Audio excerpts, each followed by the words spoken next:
Be water, my friend.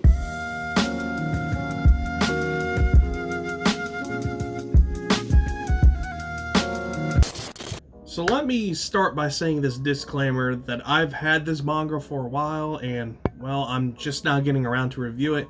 And I do have the first volume, but it's currently on loan, so I'm going to be using the second volume as reference. And I will show pictures of the first volume throughout this whole review. And yes, I'm doing all these hand motions because I'm from the north and we talk with our hands. I can't really help that. But, like I said before, I've had this manga for a while, and I'm really sorry that I'm just now getting to it, but let's hop into it, shall we? So, I'm going to talk about the back of the book and give a brief summary before I jump into it. That way, if you don't end up watching the whole thing, you have something to go off of. Kinji had it made. He had a swank apartment, and he had a real estate empire, and enough cash to lounge around and live the good life. After a freak magical accident, he ends up washed up in another world, all but enslaved to a crooked corporation. In a fantastical land where money is everything, and the only way for an earthling to get ahead, make your fortune by any means necessary. Dragons, goblins, and the occasional dubious potion won't stop Kenji's quest from the world's biggest bank account. Black Company is now open for business. That is the back of the book, which honestly is very enticing, which is why I picked it up in the first place, because it sounds like this guy had it all made, and he was like, alright, I can laugh at the people, blah, blah, blah, blah, blah. All of a sudden, he gets isekai. But let me go further into that.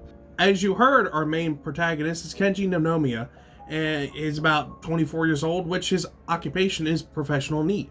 And for those who don't know, NEET is basically sitting at home doing nothing. He passes his time by looking down on the rest of the world, and one day as he's sitting there sipping on some, and I quote, damn fine coffee, and laughing at the common folk, all of a sudden, the ground under him, and where he stood, turned into a black hole, and he fell / isekai'd his way into a new world where he had nothing, and to be honest, sounds like that's karma. That sounds like karma to me.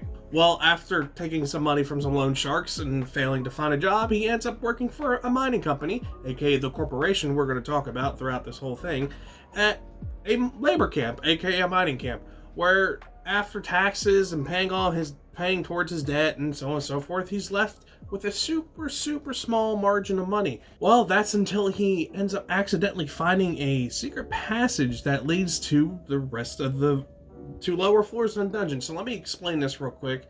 How they mine is there's this mining company goes into dungeons, and every floor they hit, they get these things called demonite, and that's how they make money, and that's how the miners make money. For every demonite they get, and basically a quota, they get money, and so on and so forth. So when I talk about going to different levels, it's in a dungeon, it's further and further down. Basically, the further down it is, the more rare items and materials are, but even stronger monsters. And like I said, he found this passage to a lower floor where there's untapped demonite and other resources. So after recruiting his fellow miner, Wannabe, who is a timid lizard man, and basically after whining and dining him at this nice fancy restaurant where this guy's never been before, they go out on a prospecting tour, which is where you go further into the mines and such to find higher grade demonite, and basically you don't have to stick with the others, and basically allows you to scat ahead. So after some minor character development between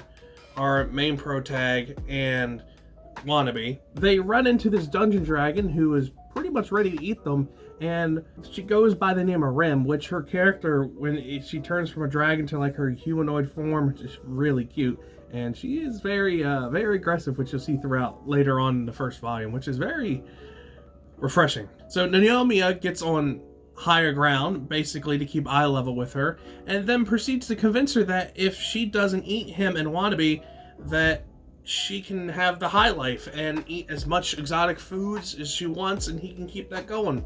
And, well, she's tempted by it, and she likes food, so she took the deal. So, taking this deal, the three of them set off to work and, well, work together, and they, try to make the riches, and thus the weird adventure begins with these three. So, after more failed schemes, he ends up switching over to the exploration side of the company in hopes that he can find more treasure, more untapped resources, and then he ends up by himself after some weird sort of events, and Wannabe gets hurt, and then all of a sudden these dungeon ants start taking over, and basically that's pretty much the gist I'm going to give you so far, because I want you to read it, and it's very interesting. And I'm showing these different arts throughout while I'm talking, by the way. The art style is very beautiful. I really like how they go about it.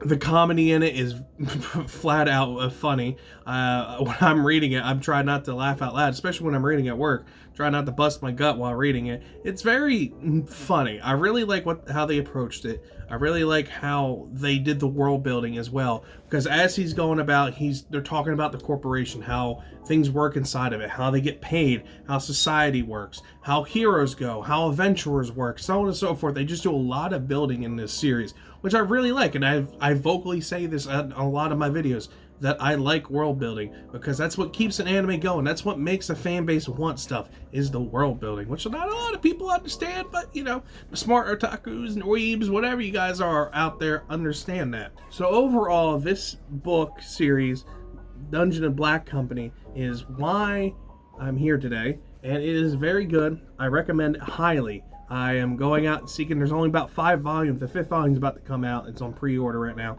There's only up to volume 4 where you can buy it right now.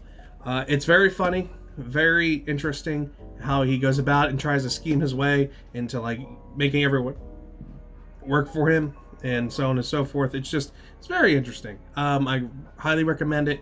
I say go check it out. Do what you need to do. As always, let me know what you guys think in the comment section down below. I want to know your opinions. I want to know your thoughts. I want to know how you guys view this, how you think of him as a character, how swindly and how greedy and all that stuff is. And if you do end up reading it, let me know what your overall thoughts on the first volume. I really want to know. So until next time, guys, I will see you guys later.